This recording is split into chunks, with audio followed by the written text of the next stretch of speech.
Boa noite a todos. Sou Antoine Daher, presidente da FEBRA Raras, a Federação Brasileira das Associações de Doenças Raras e da Casa Hunter. É um prazer estar aqui para mais um FEBRA Raras perto de você, um programa criado para esclarecer e aprofundar os principais assuntos relacionados às doenças raras. Hoje contamos com a participação de convidados ilustres, o ex-ministro da Saúde, Dr. Luiz Henrique Mandetta, o deputado federal Diego Garcia, presidente da Frente Parlamentar de Doenças Raras, e Dr. Roberto Giuliani, sem dúvida a nossa maior referência em genética no país, professor, doutor na Universidade Federal do Rio Grande do Sul, médico do HCPA, consultor da Organização Mundial da Saúde e membro da Academia Brasileira de Ciência. Um prazer tê-los aqui. Gostaria também de agradecer a todos que estão acompanhando essa entrevista. Obrigado às associações, aos médicos, não médicos, pesquisadores, a você que está aí no computador, no celular, enfim, participando do FEBRA Raras perto de você. Antes de avançarmos para as perguntas que preparamos para esse encontro, gostaria de lembrar a todos que a FEBRA Raras é uma instituição sem fins lucrativos e sem filiação política ou partidária, e como tal está aberta à participação de representantes de qualquer orientação ou filiação partidária. Dr. Mandetta, seja bem-vindo. Gostaria de iniciar essa conversa perguntando sua opinião sobre a modernização do SUS. Como podemos implementar as medidas necessárias para atender às novas tecnologias de uma forma sustentável? Todo mundo aprendendo e eu aprendendo como é que se faz aqui para ativar o microfone. Obrigado, Antoine, da FEBRA Raras, de todos aqueles das doenças raras que me pediram lives, pessoal das atrofias musculares, a Júnia, pessoal da epidermólise bolhosa, enfim, todos dentro dessa federação. Acho que a gente pode falar um pouquinho sobre a política geral de raras, que eu acho que é o objetivo desse nosso encontro. Cumprimentar o Diego Garcia, deputado, que tem feito esse trabalho de levar à frente a Frente Parlamentar de Doenças Raras, ao nosso baluarte da pesquisa em raras, professor Roberto Giuliani, e todos aqueles que militam na causa. O futuro, ele nasceu do projeto Genoma. Até o projeto Genoma, a gente vinha basicamente com os geneticistas tentando, através da clínica, através de observação, muitas vezes diagnósticos demorados, longos, às vezes um outro profissional discordava, precisávamos de juntas médicas, ficavam em zonas chamadas zonas cinzentas, era muito difícil para os pais e era muito difícil para os profissionais. A minha formação é ortopedia pediátrica, as síndromes raras muitas vezes têm manifestações ortopédicas e chegam para os ortopedistas muitas crianças. Na época eu não tinha nenhum geneticista, então acabava tendo que estudar um pouco de genética para auxiliar na formatação do diagnóstico. O projeto Genoma veio para melhorar muito o diagnóstico, porque nós começamos a correr atrás dos genes que estavam por trás dessas doenças. E foi se abrindo um novo campo, que é, se eu sei qual é o gene, eu vou para o laboratório e simulo uma inativação daquele gene e descubro qual a substância, o que ele não está produzindo, será que é alguma proteína, alguma enzima? Então nós tivemos a fase do projeto Genoma ajudando no diagnóstico e depois veio a segunda fase do projeto Genoma já ajudando a fazer medicamentos que nasceram exatamente desses experimentos. Até que veio uma técnica, que é o CRISPR, onde se atua tentando reverter o gene que está com a sua função alterada. E nós tivemos, então, o primeiro medicamento, a questão de um ano atrás, um ano e meio atrás, o primeiro medicamento de terapia gênica registrado lá nos Estados Unidos justamente para atrofia medular espinhal, a AME. Então, o que vem é um grande avanço na área da genética. Vem muitos testes, vem muitas opções para que a gente possa melhorar muito o diagnóstico, possa desenvolver fármacos muito mais rápidos e possa ousar na terapia gênica. O Brasil ficou muito à margem dessa evolução. Nós trabalhávamos basicamente com algumas ilhas de pesquisas descoordenadas e no ano passado nós então aproximamos o nosso SUS do sistema de saúde inglês, do norte-americano e de Israel e construímos a nossa proposta de fazer o Genoma Brasil. O Genoma Brasil é um projeto ambicioso que visa coletar material genético da nossa sociedade, já que nós temos que conhecer, nós somos uma grande sociedade miscigenada, e entender bem a região do Nordeste, onde a gente tem o maior número de doenças raras, para podermos nos apropriar muito dessa base genética e nós iniciarmos um programa de organização por plataforma, onde uma pesquisa de um centro, como a Universidade Federal do Rio Grande do Sul, possa ser potencializada por uma pesquisa de Minas, por uma pesquisa da Bahia e por articulação por parte desse projeto com esses 3 sistemas de saúde, o norte-americano, o inglês e o israelense, para nós formarmos mais profissionais da área de medicina, de biomedicina, de pessoas que possam estar no dia a dia fazendo as orientações, aumentando o diagnóstico e o tratamento.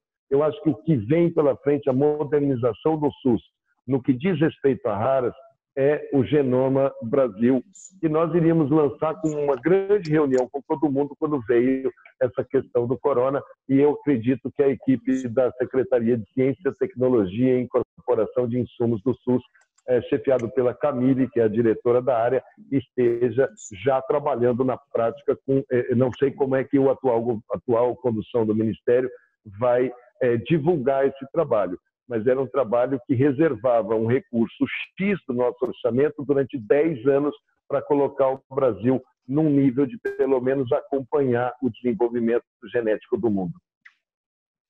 Obrigado, ministro.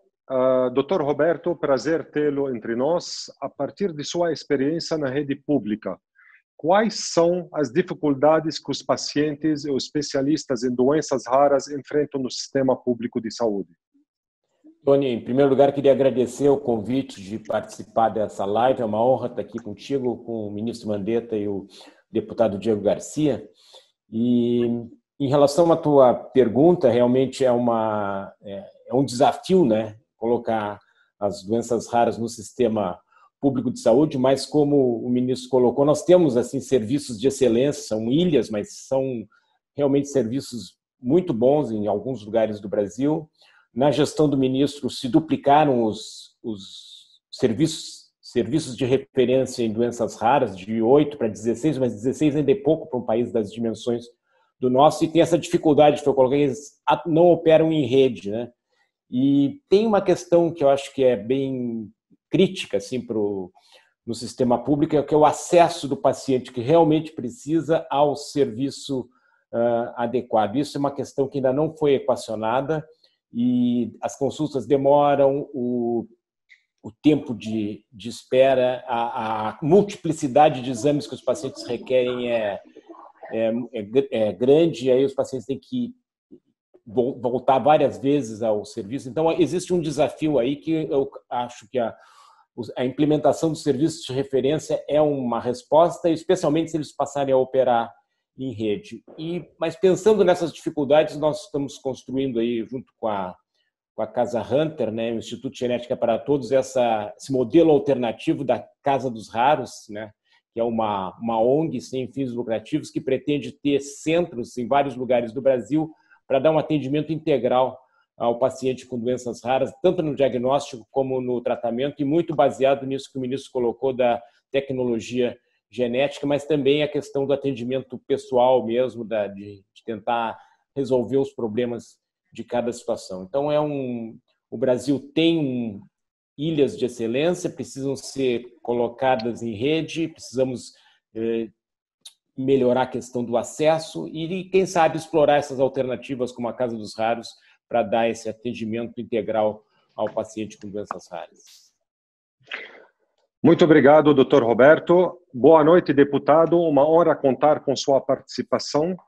Há exatamente um mês, no dia 10 de junho, o deputado Eduardo da Fonte submeteu um projeto de lei alinhado com a Febraharas, número 3262, para a criação de Fundo Nacional de Custeio e Fornecimento de Medicações e Terapias destinadas às doenças raras. Gostaria do deputado qual sua percepção sobre esta iniciativa e que o senhor pode nos contar a respeito do andamento desses trabalhos. Uma boa noite, Antony, uma boa noite também ao ex-ministro, meu colega deputado Mandetta, e uma boa noite também ao Dr. Roberto Giuliani. É um prazer estar com vocês, participando dessa live, dessa transmissão. Nós, Antony, temos acompanhado não apenas esse projeto, mas outros projetos de lei que estão em tramitação no Congresso Nacional, tanto na Câmara como no Senado Federal. A Câmara, inclusive, no ano passado, ela deu um grande passo que, pela Comissão de Seguridade Social e Família, nós conseguimos a aprovação de um requerimento e que permitiu a criação de uma subcomissão especial de doenças raras, onde aí vários parlamentares participaram dessa subcomissão. E, ao final, nós tivemos um relatório aprovado por unanimidade na Comissão de Seguridade Social e Família, de cerca de 470 páginas. E nesse trabalho, Antony, nós trazemos, além também desse projeto, outros projetos de lei que estão em tramitação no Congresso, todos aqueles relacionados às políticas voltadas aí aos pacientes com doenças raras no nosso país. É claro que o problema aí da questão do financiamento é algo gigantesco e um dos grandes apelos que os poucos centros de referência que nós temos no nosso país têm feito também a nós parlamentares. Eu tive a oportunidade agora recentemente, Antony, antes até de iniciarmos aí essa questão da pandemia por conta do Covid-19, nós estávamos iniciando nesse ano algumas das ideias que foram postas ao longo dos trabalhos da Subcomissão de Doenças Raras, que era visitar todos os centros de referência no nosso país. Tivemos alguns avanços nesse sentido, também no nosso país, com novos centros de referência que tiveram aí essa autorização por parte do Ministério da Saúde, aí na gestão do ministro Mandetta, e agora nós estávamos, então, determinados a visitar todos os centros, principalmente aqueles que já estavam em andamento, para entender o quê? Entender principalmente os gargalos, os problemas que existem em decorrência da ausência de recursos e de apoio por parte também da União. Nós identificamos, Antony, que grande parte desses centros de referência, mesmo sem terem essa certificação pelo Ministério da Saúde, já antes disso já tinham esse foco, já atuavam e já trabalhavam com pacientes com doenças raras no nosso país. E é claro que a certificação ela faz com que pessoas de todo o Brasil passem a procurar esses centros, porque são poucos. No meu estado, por exemplo, no Paraná, nós temos apenas o Hospital Pequeno Príncipe. Agora, é claro, Antony, todos esses projetos, infelizmente, em decorrência aí da pandemia, estão parados, né? Visto que, principalmente, o trabalho nas comissões na Câmara dos Deputados está interrompido por conta da pandemia, não acontece, nenhuma comissão da Câmara está em andamento, em funcionamento, e nesse momento o foco se concentra em matérias correlacionadas aí à questão da pandemia. Mas e os raros não estão relacionados também à pandemia? Como estão? Até nós temos aí grande parte, muitas doenças que são raras e que têm relação também a pessoas com problemas respiratórios, problemas pulmonares. e que estão totalmente enquadradas nesses pacientes de grupo de risco. E nos preocupa muito toda essa situação que envolve aí milhares de pessoas em todo o país. A gente espera, Anthony, que o mais rápido possível as coisas possam voltar à normalidade e a gente consiga, na mesma toada que vinha desde o ano passado, com a criação dessa subcomissão de doenças raras, a gente consiga avançar nos trabalhos. Esse relatório do qual eu estou falando, de 470 páginas, foi, inclusive, à época, entregue nas mãos do ministro Mandetta, entregue na mão também de outros ministros, justamente para que a gente pudesse dar andamento. E isso estava acontecendo. Mas, infelizmente, a pandemia ela acabou mudando tudo e nós esperamos que o mais rápido possível as coisas voltem ao normal para que a gente continue dando respostas à população e atendendo também os anseios aí dos pacientes com doenças raras no nosso país. Se Deus quiser, deputado. Muito obrigado. Voltando para o ministro Mandetta, como o senhor enxerga esta iniciativa? E quais os desafios e os benefícios decorrentes de uma iniciativa como esta, de um fundo específico para doenças raras? Eu acho que é sempre bom ter a certeza de um recurso carimbado, específico. Mas nós não podemos esquecer que nós ainda temos que definir, porque vem aí no Congresso Nacional, a reforma tributária. E nós precisamos definir as fontes de financiamento ainda da saúde, que ainda continua com esse assunto de uma maneira geral, ainda continua pendente de uma solução.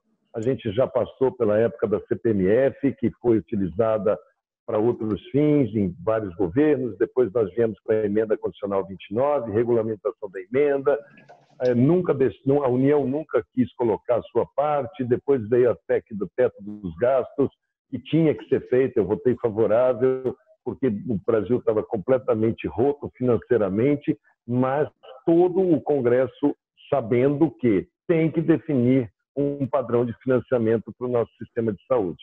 Eu tinha sugerido, nesse ano, a criação de um fundo da atenção básica, que seria o Fundab, nos moldes do Fundeb, para que a gente pudesse, organizando a atenção básica, sobrar mais recursos para dentro do Ministério na especializada. No caso das raras, você tem tanto ações de atenção básica como de média e alta complexidade. Acho que um fundo ajuda, mas volto a repetir, não é só o recurso, tem que saber muito bem o que nós queremos. Acho que esse projeto de genética é o grande, é onde a gente tem que colocar as fichas da gente. Não é um projeto barato, é um projeto caro, não é um projeto de curto prazo, mas ele é um projeto de soberania nacional, ele é um projeto de sermos detentores de uma tecnologia. Nós precisamos urgentemente, o Diego está aí, que a maneira que a gente faz pesquisa clínica no Brasil precisa ser normatizada, as raras precisam muito dessa normatização, porque nós temos drogas saindo no mundo inteiro que às vezes não vêm para cá, que poderiam vir gratuitamente para que a gente pudesse trabalhar. A gente às vezes tem que sair com as crianças daqui para ir para outro país para poder ter esse tipo de... Porque os laboratórios não fazem aqui conosco e nós temos um sistema muito bom para fazer, temos centros universitários muito bons. Enfim, nós temos, paralelo à questão do financiamento, nós temos alguns gargalos que a gente precisa fazer num tópico de prioridades e levar isso lá para dentro com o presidente da Câmara, o presidente do Senado. Nós temos vários parlamentares, o Diego controla uma frente, você tem que ter no mínimo 170 assinaturas. Essa frente tem Senado, a gente tem a Mara no Senado, tem o Romário no Senado. Quando a gente entra com a pauta sempre ela faz um abre-alas, é muito prazeroso para todo mundo votar. Agora, o que eu acho é que a nossa pauta tem ficado meio banalizada. A gente conseguiu fazer a do autismo, eu era presidente da comissão, depois fizemos a Lei Brasileira de Inclusão. Agora, essa parte do financiamento eu acho que estava na hora, porque na reforma tributária vai cair o tema financiamento de saúde, vai entrar na pauta. E nessa hora a gente tem que estar com a nossa proposta de carimbar uma parte desse recurso para a estruturação dos trabalhos em genética que as raras serão os grandes beneficiados. Muito obrigado, ministro. Dr. Roberto, considerando o avanço da medicina personalizada e das terapias-alvo, qual é sua sugestão para um inovador sistema de aquisição de novas tecnologias pelo Ministério da Saúde? Tony, eu acho que a aquisição de novas tecnologias ela não consegue se sustentar, não é sustentável.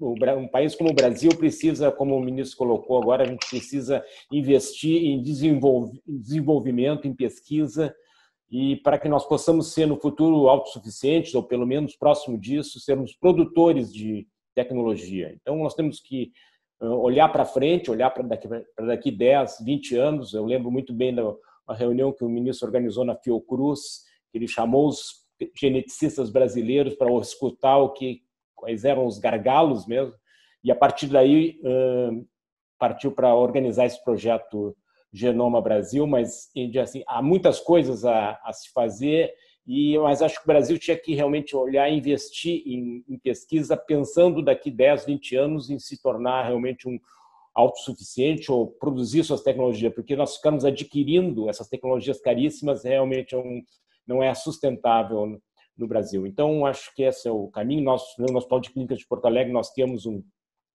serviço que é assim, muito bem desenvolvido em termos de formação de recursos humanos, de assistência e de pesquisa. E nessa parte de pesquisa, a gente, inclusive, construiu um centro de terapia gênica que precisa de investimento para poder passar dos estudos em animais para realmente aplicação em humanos. Até fazemos aplicação em humanos, mas de modelos, tecnologias importadas. Nós temos condições de produzir as nossas e de ter conseguir traduzir isso para o sistema de saúde. Eu acho que esse é o caminho, é investir em pesquisa e produção e pensar no Brasil daqui 10, 20 anos ser autossuficiente nessas terapias inovadoras.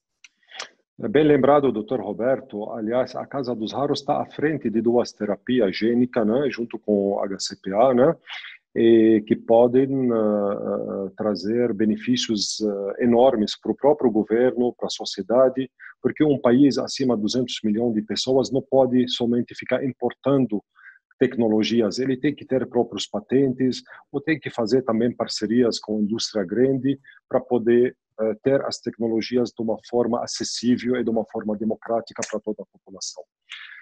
Deputado Diego Garcia, hoje já testemunhamos no mundo associações de pacientes que têm mudado o curso das decisões governamentais em favor das pessoas com doenças raras. Pensando no cenário brasileiro, qual é a sua opinião sobre a atuação dos stakeholders? Isto é, de todos os envolvidos neste contexto, das associações de pacientes, dos representantes da indústria farmacêutica, do governo, da academia, como eles estão atuando na busca de soluções para a assistência médica e farmacêutica no sistema de saúde no Brasil.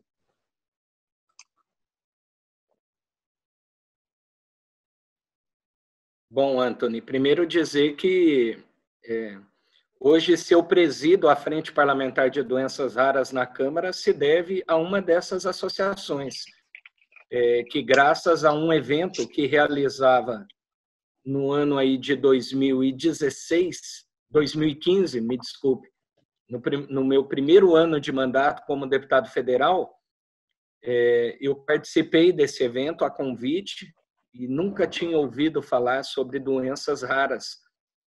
E foi naquela ocasião a primeira oportunidade. A partir daquilo, eu me reuni com aquela associação no meu gabinete para buscar mais informações.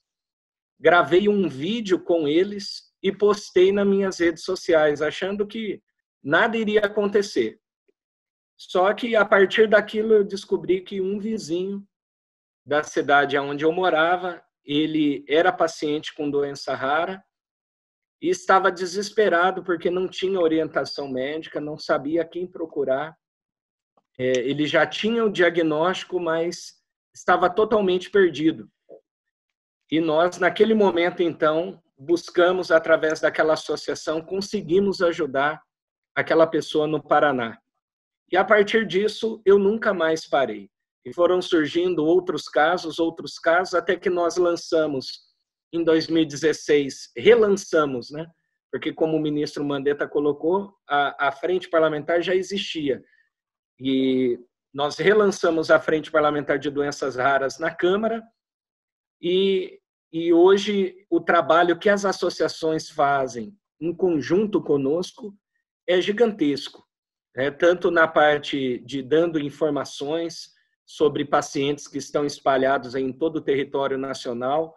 Nós tentamos até, inclusive, com relação ao trabalho na subcomissão de doenças raras, através de requerimentos de informação que foram feitos aos estados, fazer um levantamento sobre os pacientes que cada estado da nossa federação está atendendo através do Sistema Único de Saúde. Mas, infelizmente, nós não conseguimos esses dados, não conseguimos essas informações. Foram cerca de 4 ou 5 estados apenas que responderam, e eu acredito que apenas 2 desses 5 as informações são relevantes e nós conseguimos aproveitar alguma coisa. Então, as associações hoje elas têm esse papel também no parlamento de trazer essas boas informações, de também subsidiar o nosso trabalho na Câmara sobre o que está acontecendo no nosso país.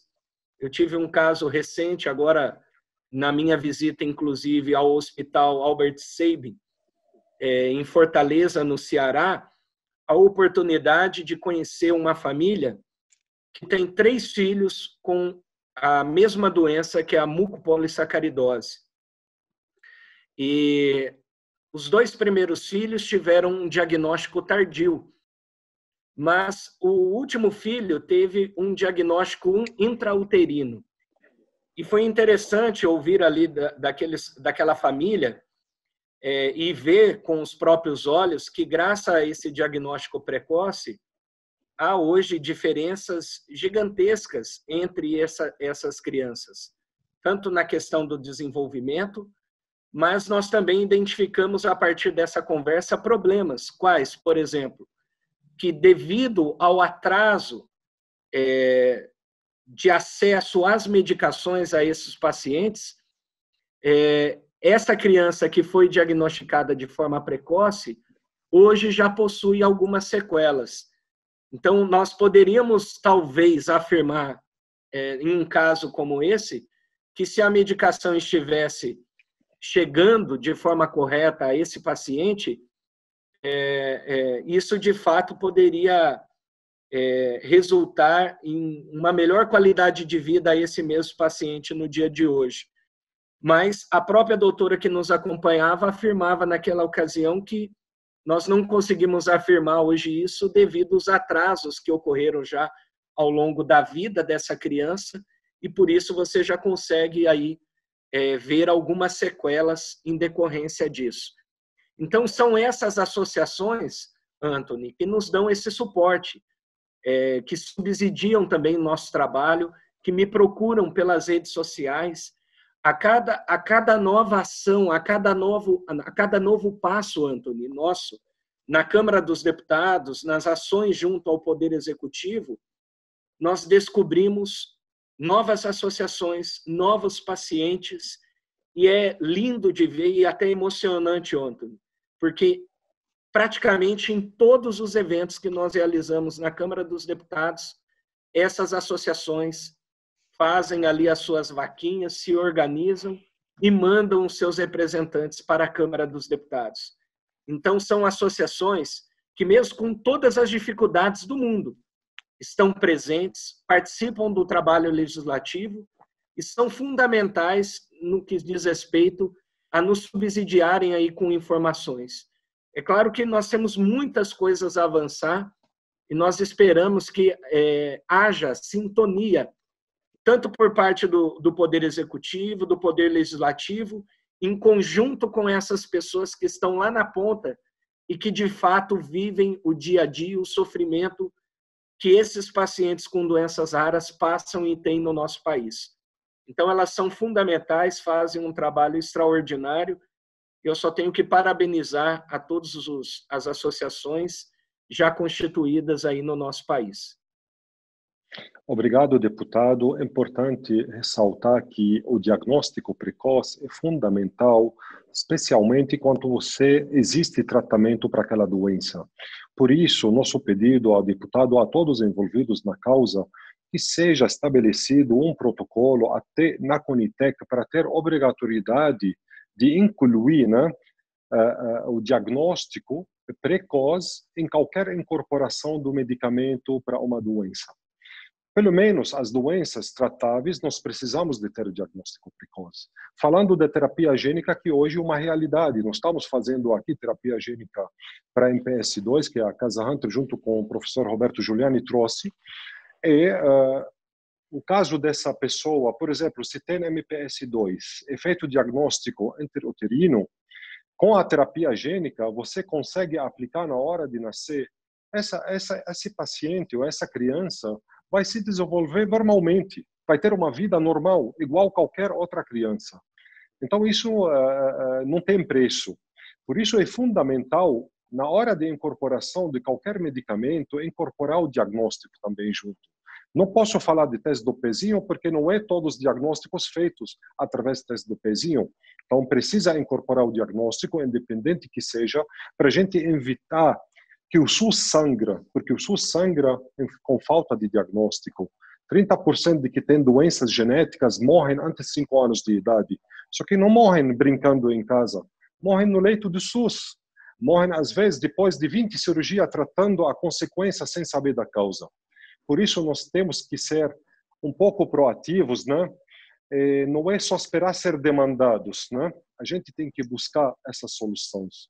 Hoje, o Brasil, em termo regulatório, não deve nada a primeiro mundo em termos de aprovação de pesquisa clínica, que seja CONEPA, Anvisa, ou de registro de medicamento para doenças raras ou até terapias avançadas.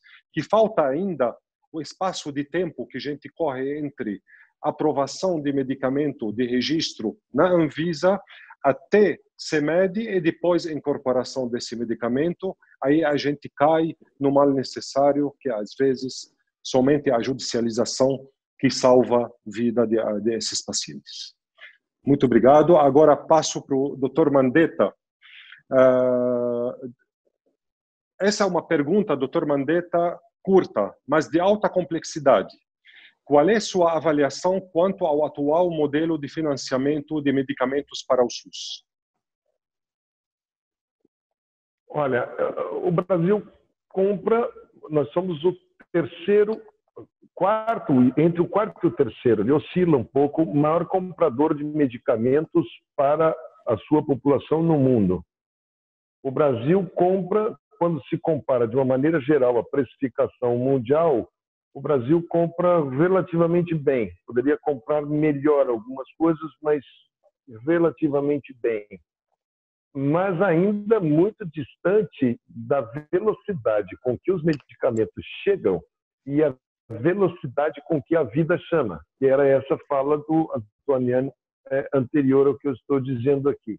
Muitas vezes a nossa própria burocracia, a nossa própria necessidade de esperar o orçamento do ano seguinte para poder prever a despesa, são despesas altas sim, nós sabemos que são, mas o Brasil tem uma vontade, vamos dizer assim, de ir incorporando. Esse do Spinraza, todo mundo que participou sabe a luta que foi. No ano anterior tinha sido incorporado, aí desincorporou, ficou aquela coisa. Nós fomos para a primeira vez fazer um programa de compartilhamento de risco, que é algo que já vem sendo feito na Itália, Canadá, em vários lugares. O Brasil inovou nas Américas do Sul. O nosso compartilhamento de risco ele está sendo copiado por vários países. A gente deveria ter continuado com o Zolgesma. Um ex-deputado, Valtenir Pereira, que é um grande defensor das raras, ele teve 2 filhas com atrofia medular espinhal, entrou na justiça, ganhou o direito de ser fornecido, mas não consegue, porque cai nessa areia movediça, que é exatamente a burocracia. O Ministério, por um lado, dizendo que não tem o recurso, não tem o dinheiro, mas também não sentando com a empresa. Eu já tinha iniciado as tratativas com a Novartis para falar, vamos lá, qual a distância que nós estamos? De que nós estamos falando? Será que podemos fazer em alguns? Podemos fazer? Vamos começar? Vamos dar essa oportunidade? E o que eu vejo hoje é que o Ministério da Saúde, não sei como está esse setor dentro do Ministério da Saúde, mas não vejo mais ninguém na equipe com esse encantamento, com esse brilho nos olhos de ir atrás desse tipo de situação. Um segundo ponto, que eu acho que isso é uma coisa que nós aqui no Brasil podemos dar um exemplo mundial, e acho que a Febraharas pode começar esse trabalho, Antoine, no mundo, é que existe uma discussão hoje que quando você faz terapia gênica, vamos supor, é como se eu fosse fazer uma cirurgia no seu gene. Eu também faço cirurgia no seu olho, cirurgia no braço. Quando é cirurgia, quando é técnica cirúrgica, não cabe patente. Não cabe patente. Eu sou um médico, eu descubro um tipo de cirurgia para operar o seu braço, eu descrevo a cirurgia, mas a cirurgia eu não tenho patente, porque ela é um método de terapia no tecido do ser humano. Isso é convenção mundial. E eu estava indo esse ano para Genebra, na Assembleia Mundial de Saúde, para reabrir a discussão sobre as patentes, defendendo que a terapia gênica, uma vez que ela é do código genético humano, que é um tecido humano, e que foi um esforço mundial, todos os países participaram para decifrar o código genético, então que isso tem que ser um patrimônio da humanidade que não caiba patente, porque daí nós teríamos acesso, nós teríamos condição de levar isso para o maior número de gente. O Brasil iria, através do Ministério da Saúde do Brasil, eu iria verbalizar, eu tinha solicitado pauta para a revisão da lei de patentes mundiais para que as raras pudessem não ser passíveis de patente, que isso daí fosse uma terapia, como é uma cirurgia de olhos, uma cirurgia de mão, é uma cirurgia no gene, tratando isso como um tecido humano. Eu sei que a resistência seria absurda, mas a gente já trabalhava lá com um pedido de transparência na formulação de preços, que os laboratórios mostrassem qual foi o custo que eles tiveram com a pesquisa, e é justo que eles tenham lucro, mas em algumas situações beira o absurdo quando a gente vê principalmente a droga única, a droga, o medicamento órfão, onde todos nós ficamos na fila para tentar arrumar. Eu acho que a política é usada para um país em desenvolvimento, países ricos do mundo não fazem. Eu estive na Inglaterra, a Inglaterra não tem o alcance que a gente tem, mas lógico que a gente sempre quer mais. Eu acho que andou um pouco nesse último ano no Ministério da Saúde essa questão de acesso a medicamentos, mas ainda muito distante daquilo que eu sonho, que todo mundo sonha. Concordo, ministro. Aliás, esse é um desafio para todos os países do mundo, não é somente para o Brasil. A tua ideia muito interessante para baratear e ter acesso democrático para toda a população de raras no mundo, né? Como nós temos uma enxurrada, né, de terapias gênicas que estão na porta até para as doenças comuns, que nem diabetes, como nós vamos arcar com tudo isso? Precisamos sentar todo mundo, ter realmente algum evento, um congresso, um workshop, que eu digo melhor, né? 2, 3 dias com todas as lideranças mundial, né, de terapias, NICE, todos que têm esse interesse, para a gente discutir um desenho novo para a sustentabilidade com as novas terapias. Nós vamos levar isso para discutir na Febraharas e vamos tentar organizar junto, isso é muito importante. Aliás, esse desenho ainda ninguém achou. Ninguém achou ainda a fórmula correta. Até o momento, nós precisamos achar essa fórmula. Muito obrigado. Dr. Roberto, em suas pesquisas ao redor do mundo, o senhor teve a oportunidade de conhecer o modelo de diversos países para tratamento das doenças raras. Algum deles chamou sua atenção? E levando em consideração as diferenças de realidade social e econômica que separam o Brasil deste país, o senhor consideraria possível a adesão a este modelo? Olha, eu conheci realmente vários sistemas, não existe um sistema perfeito. Eu gosto muito do sistema da Inglaterra. Tem o da Holanda também, é um bom sistema, mas é um país menor. Na Inglaterra, o que eles basicamente têm? Tem centros de referência, né? Então, um sistema organizado onde os pacientes com determinadas doenças vão para locais que têm muito conhecimento sobre aquela doença. Eles têm protocolos muito bem definidos de diagnóstico e tratamento, né, baseados em evidência, baseados em ciência. Eles têm avaliação de tecnologias e estabelecimento de relação custo-benefício. Então, não é um sistema perfeito, mas é um sistema, acho que a gente poderia utilizar como um modelo a ser alcançado. Centros de referência, protocolos, avaliação de tecnologias contínua, né, e custo-benefício e aperfeiçoamento constante. Perfeito. Deputado Diego Garcia, a coordenação das doenças raras, instituída em janeiro de 2019, atendeu uma antiga expectativa das associações de pacientes. O ministro Mandetta, o deputado, acompanharam esse movimento. Gostaria do deputado qual sua percepção sobre esta iniciativa e que o senhor pode nos contar a respeito do andamento desses trabalhos. Com certeza. A criação dessa coordenação ela foi muito importante. Nós até no relatório apresentado no final do ano passado gostaríamos que não ficasse apenas numa coordenação, mas que a gente conseguisse avançar aí, quem sabe, para uma subsecretaria, uma secretaria específica que pudesse cuidar do tema, diante também do aumento de casos de pacientes com doenças raras no nosso país.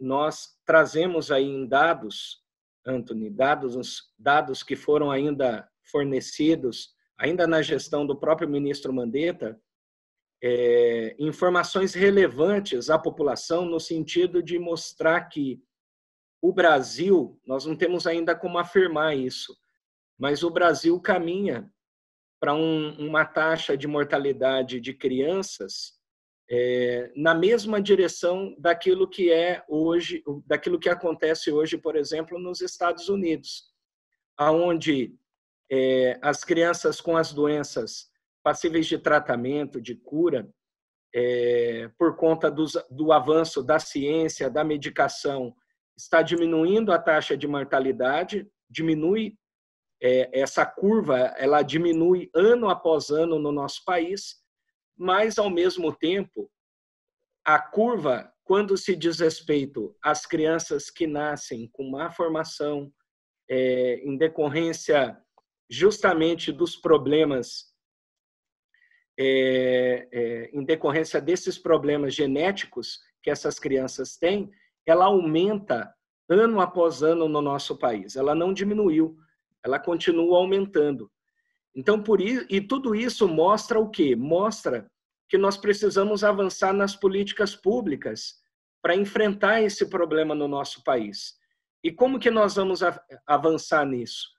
Avançar com a criação não apenas da coordenação, mas nós sugerimos também a criação de um novo grupo de trabalho, que componham aí representantes do Parlamento Brasileiro, da Câmara, do Senado, que tenham representantes também das associações, das organizações no nosso país, dos próprios centros de referência, para que essas políticas públicas elas não parem, mas à medida que essa curva ela aumenta, mostra claramente para o país que nós precisamos mudar também o foco em determinadas áreas de atuação para que a gente consiga, como você bem colocou, através também do diagnóstico precoce, evitar o aumento da taxa de mortalidade no nosso país e evitar também outras complicações em decorrências dessas doenças. E nós podemos avançar, Antony. Nós podemos avançar. Agora é preciso um trabalho conjunto, é preciso um estímulo conjunto. Entre as várias reuniões que nós íamos fazendo, nós fizemos também uma reunião com o ex-ministro da Educação.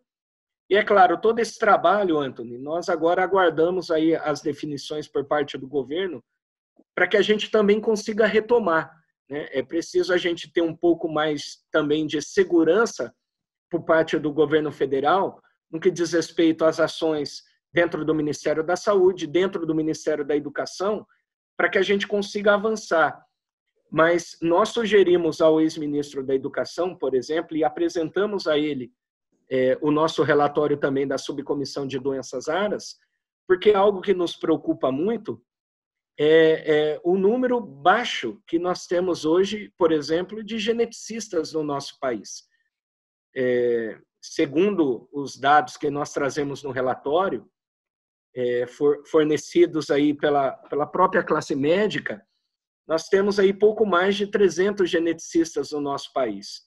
E nós sabemos que grande parte não estão em atuação, estão atuando em outras áreas. Nós identificamos também, por exemplo, que pelo menos 5 estados da nossa federação, nós não temos nenhum geneticista.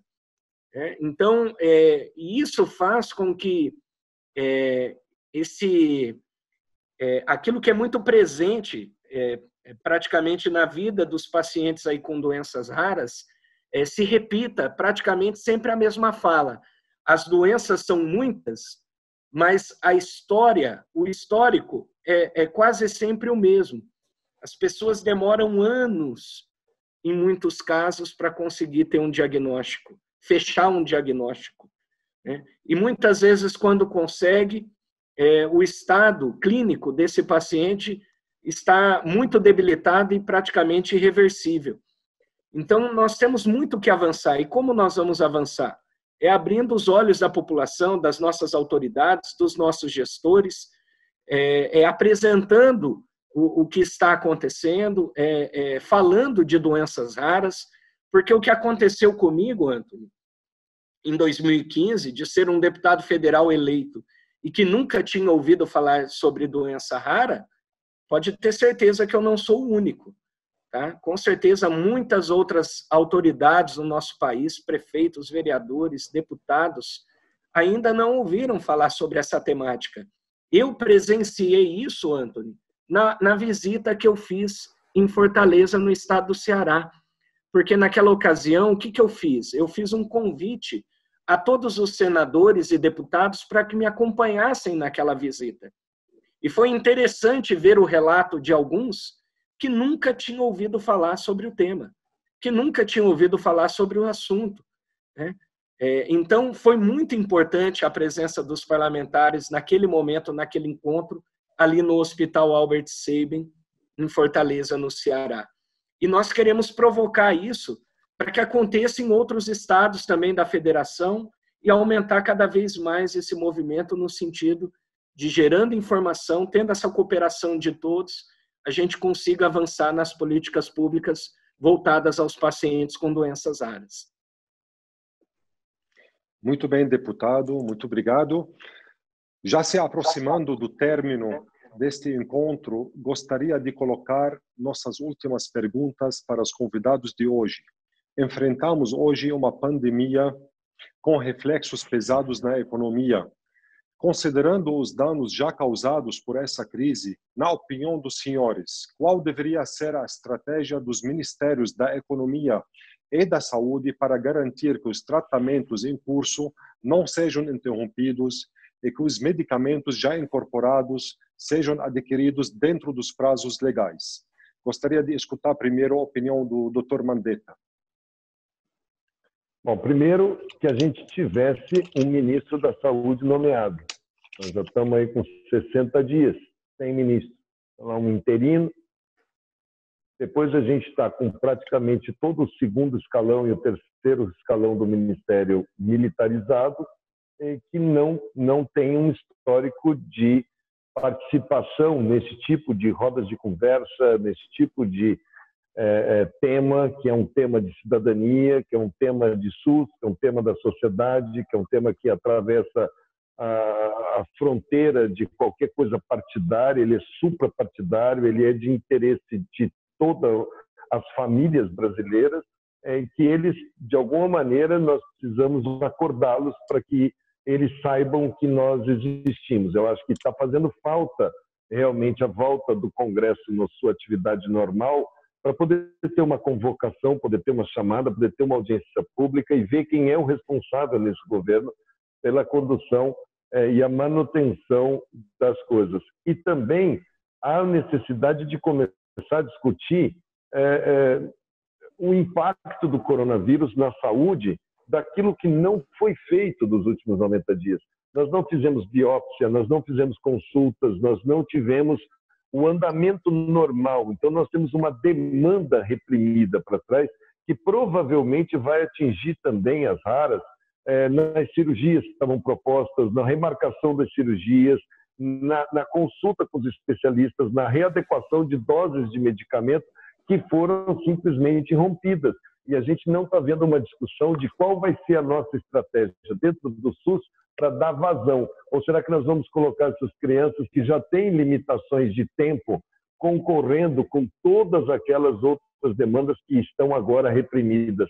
Eu acho que esse ponto seria muito importante. Quanto ao Ministério da Economia, eu tinha feito gestões, porque o Brasil é muito deficitário. A nossa balança comercial, o Brasil gasta mais de 30 bilhões de dólares em saúde. E a gente manda para os outros países para comprar remédios, para comprar medicamentos, comprar equipamentos e etc. E o dólar, quando foi feito esse orçamento ano passado, o dólar estava próximo de R$4. E agora nós estamos com o dólar a 5,50. Eu tenho certeza que ninguém, nem no seu maior delírio, poderia prever isso. Então, vai ter que ter uma suplementação financeira para o Ministério da Saúde, para ele poder, porque senão ele vai começar a fazer seleção de quais os medicamentos que ele vai comprar. Os fornecedores já pedem realinhamentos de preço quando o dólar varia 5% ou 6%. A variação chegou a 40%. Então, nós corremos o risco de ter um apagão de medicamentos no segundo semestre, literalmente por falta de recurso financeiro dos países lá fora, que todos eles estão pedindo realinhamento de preços nos seus contratos. Eu acho que isso daí é um tema lá para a Comissão de Seguridade Social e Família, para a Comissão de Orçamento, e é um tema para o Ministro da Economia e para o Ministro da Saúde, para que eles possam juntos achar uma alternativa de suplementar para a aquisição dos insumos e dos medicamentos e dos testes que nós vamos precisar para poder fazer frente à demanda normal e mais à demanda reprimida, que precisa de alguma estratégia urgente por parte dos gestores para poder fazer. Tem gente que sabe fazer isso? Tem. Está no Ministério da Saúde? Estava, não está mais. Então, vai ter que chamar agora, de lá para cá, vai ter que chamar das cidades, vai ter que sair da base do sistema uma proposta para poder chegar no Ministério. E não mais o Ministério como aquele grande formulador. Eu acho que isso é uma coisa que a gente vai ter que provocar no âmbito das áreas para chegar lá com a pauta pronta, porque eles não vão ter expertise para formular.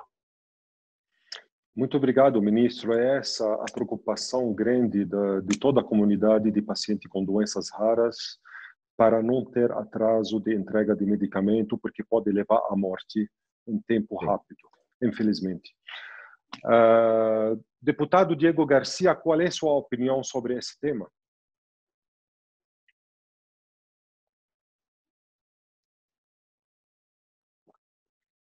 Com certeza, eu concordo com o ex-ministro Mandetta. Nós precisamos retornar os trabalhos, principalmente aí da Comissão de Seguridade Social e Família, as ações voltadas a esses pacientes, mesmo que seja de forma remota. É preciso que o parlamento se debruce sobre esses problemas existente em decorrência dessa crise mundial e a crise que o país passa e vive por conta da pandemia. Nós não temos como ignorar isso. Os pacientes estão aí, aqueles que já têm diagnóstico, aqueles que já estavam esperando medicação. Inclusive, o ex-ministro Mandetta citou o ex-deputado Valtenir. Eu tive a oportunidade de conversar com o ex-deputado Valtenir também, e que está, por exemplo, com uma ação ganha já na Justiça e aguardando o repasse de medicação por parte aí do Ministério da Saúde e que ainda não foi feito. E uma das alegações se dizem que é por conta disso, o tratamento da sua filha, e ainda não foi feito esse repasse via o Ministério da Saúde. Então, essa preocupação, por exemplo, do ex-deputado Valtenir, é com certeza a preocupação de milhares de famílias. Eu tenho visto, Anthony, talvez você já tenha visto também, vários médicos que atendem aí pacientes, principalmente nesses centros de referência, gravando vídeos motivacionais no sentido de tentar acalmar as famílias, tentar tirar um pouco desse pânico que vive essas milhares de pessoas espalhadas em todo o território nacional em decorrência da pandemia, mas esse pânico principalmente por conta de não poderem estar dando andamento no seu tratamento.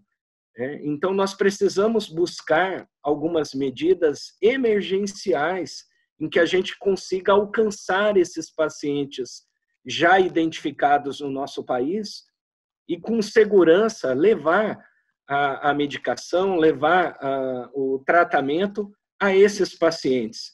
Cada vida, ela não tem preço. Por isso, nós precisamos lutar por cada uma dessas vidas no nosso país. Nós não podemos ignorar os raros. Nós não podemos, por conta de alto custo de medicação, de preço, deixar esses pacientes à margem, né, de que alguém, em algum momento, lembre deles. Muito pelo contrário, eles precisam ser lembrados hoje, amanhã, em qualquer situação. Por isso, é emergente que nós consigamos criar caminhos em sintonia aí com as associações, em sintonia com os centros de referência, que a gente consiga atender essa demanda e alcançar o maior número possível de pessoas com doenças raras no nosso país. Concordo, deputado. Todas as vidas têm mesmo valor. Dr. Roberto?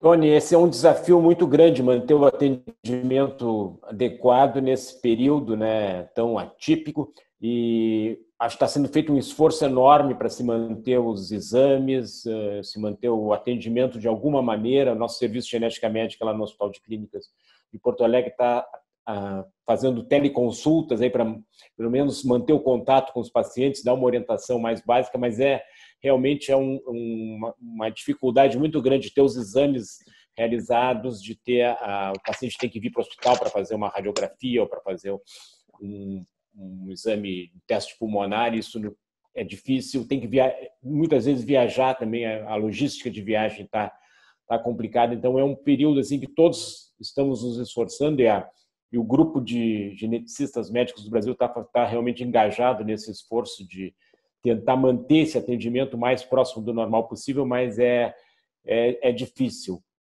E uma coisa, acho que para complementar o que já foi colocado pelo ministro e pelo deputado, a questão, acho fundamental de ter o engajamento da comunidade de profissionais de saúde com as associações. As associações têm um papel realmente fundamental, a Febraharas e as outras associações, para tentar, digamos assim, minimizar o impacto nos pacientes, né, e tentar manter mais próximo possível do normal esse atendimento, porque as perdas que acontecem muitas vezes não são recuperáveis, né? Nós temos que tentar manter os tratamentos aí dentro dos prazos e dentro do seu planejamento, para evitar que se percam coisas que depois não possam ser recuperadas. É um momento difícil,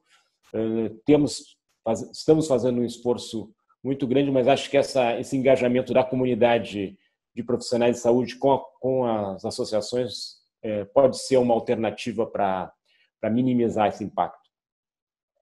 Muito obrigado, Dr. Roberto. Gostaria de agradecer a todos a honra de contar com a presença dos senhores esta noite. É uma honra para a Febraharas, para todas as 55 associações federadas e ainda mais para as milhares de associados espalhados em todo o país. O obrigado especial da noite vai para você que acompanhou esta entrevista do início ao fim. Muito obrigado pela companhia. Passo então a palavra para os nossos convidados para as considerações finais. Começo com o Dr. Roberto. Tony, muito obrigado pela oportunidade de trazer o tema das doenças raras. É sempre importante. As doenças, como o ministro Mandetta colocou no início da sua apresentação, o projeto Genoma jogou luz aí sobre esse grande grupo de doenças e em pouco tempo nós vamos ter não só diagnóstico, mas também tratamento para um número enorme de doenças e nós temos que estar preparados para lidar com isso, tanto do ponto de vista técnico quanto do ponto de vista econômico, né, e toda a logística do sistema de saúde. Então nós precisamos realmente debater isso sempre que possível e precisamos nos preparar para esse futuro aí, que é o futuro da genética dentro da medicina, né, cada vez mais presente, e nós temos no país um número significativo de centros de excelência, de profissionais treinados, e precisamos organizar essa rede e nos preparar para esse futuro. Obrigado, Dr. Roberto. Deputado Diego Garcia. Antony, quero agradecer ao convite, agradecer à Febraharas, em especial agradecer também poder participar ao lado aí do Dr. Roberto e também do Dr. Mandetta, meu colega de parlamento e ex-ministro da Saúde, e dizer a você, Antony, acho que, se não todas, quase todas as vezes que você esteve em Brasília, desde que nós nos conhecemos, você também visitou aí o meu gabinete. Você sabe o que eu vou dizer aqui, que tem lá no nosso gabinete também um gabinete para os pacientes aí com doenças raras espalhados aí pelo nosso país. Então, o nosso gabinete está aberto a todas as associações, entidades, a Febraharas. Nós contamos muito com o apoio de vocês para o bom êxito do nosso trabalho lá no Congresso Nacional. E contamos com a participação direta de vocês nessa comunicação, mantendo esse diálogo conosco. Por isso, sintam-se à vontade em nos procurar, em falar conosco, com a nossa equipe, sempre que entenderem necessário. Nós estamos aí à disposição 24 horas do dia, os pacientes de doenças raras, a vida dos raros, se tornou também uma missão minha lá no Congresso Nacional e uma missão que eu vou, enquanto for parlamentar, levar até o fim da minha vida e, com certeza, a defesa dos pacientes com doenças raras lá no parlamento. Então, contem comigo, contem com o meu apoio e estou à disposição de vocês para outras oportunidades como essa. Muito obrigado, deputado. É uma honra tê-lo como parceiro dessa causa. Dr. Mandetta. Vani Dayer, Febraharas, muito obrigado pelo convite e a todas as associações. Eu cumprimento aqui em seu nome, Roberto, toda a Universidade Federal do Rio Grande do Sul e todas as universidades e centros de pesquisa brasileiros. O Diego Garcia, pela maneira franca, clara, com que colocou o seu encantamento com essa causa, e essa causa é assim, quando as pessoas conhecem, elas começam e depois já não tem mais, às vezes começa por causa de um filho, o outro conhece por causa da profissão, o outro começa por causa de um acontecimento, mas quando a gente entra, a gente não consegue mais deixar e a gente vai lutando cada vez mais, porque isso é lutar pela vida. E hoje, infelizmente, o nosso país fez mais de 1.200 pessoas mortas nas últimas 24 horas pelo coronavírus. Não deixemos virar estatística e não fiquemos brutos. Faça a sua parte, proteja as crianças com doenças raras, com seus sistemas imunológicos que podem ser muito atingidas por essa doença e a gente não quer que elas virem estatística. Então, meu respeito a todas as famílias, minha solidariedade a todas as pessoas. 1.214 em 24 horas significa 5 aviões lotados que caem sobre a nossa cabeça pelo 4º dia seguido nos últimos 45 dias, e o país vai indo aí em direção a um número muito grande. Minha solidariedade a todas as famílias. Foco, disciplina e ciência é o que precisa esse país. Focar mais, ser mais solidário, mas trabalhar com gente séria, com gente técnica. Por isso, meus parabéns a todos que estavam aqui debatendo, e o caminho vai ser por aí, é pela ciência, é por gente que quer trabalhar, é por gente que quer ir para frente, sem deixar de levar em consideração que nós somos uma nação que cada um aqui dentro importa e cada um precisa ser levado junto nessa aventura de querer ser líder da humanidade. Um abraço a todos vocês, obrigado, Antônio, obrigado a todos vocês pelo apoio que tive enquanto ministro. Me desculpe se não pude fazer tudo o que a gente sempre sonhou, mas os passos que foram dados são bases sólidas e eu tenho certeza que a gente vai colher bons frutos. E a vida é uma roda. A nossa história não acabou, daqui a pouco a gente vai estar em outra situação e a gente vai poder fazer mais. Um abraço para cada um de vocês e um beijo no coração de todos os portadores de doenças raras do Brasil. Muito obrigado, ministro Mandetta, por tudo que o senhor fez e continua fazendo pela causa. Obrigado a todos e boa noite.